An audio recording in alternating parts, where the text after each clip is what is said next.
इचलकरंजी जवळच्या शहापूर परिसरातील एका गादी कारखान्याला शॉर्ट सर्किटने आग लागली। त्यामध्ये तयार गाद्या, कापसाचा साठा, मशीन्स, इलेक्ट्रिक वजन काटा असं साहित्य भस्मसात झालं। या दुर्घटनेत सुमारे 5 लाखांचं नुकसान झालंय। इचलकरंजी महापालिकेच्या अग्निशमन दलाच्या बंबांनी ही आग आटोक्यात आणली। शहापूरमधील साईनगर करांडे मळ्यात सलीम नदाफ यांचा गादी कारखाना आहे। सोमवारी रात्री नेहमीप्रमाणे हा कारखाना बंद झाला।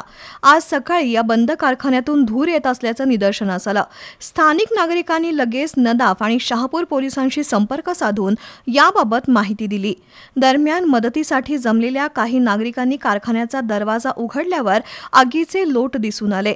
तातडीनं महापालिकेच्या अग्निशमन दलाला पाचारण करण्यात आलं। स्थानिक नागरिक आणि महापालिकेच्या अग्निशमन दलाच्या 2 बंबांनी तासाभरात आग आटोक्यात आणली।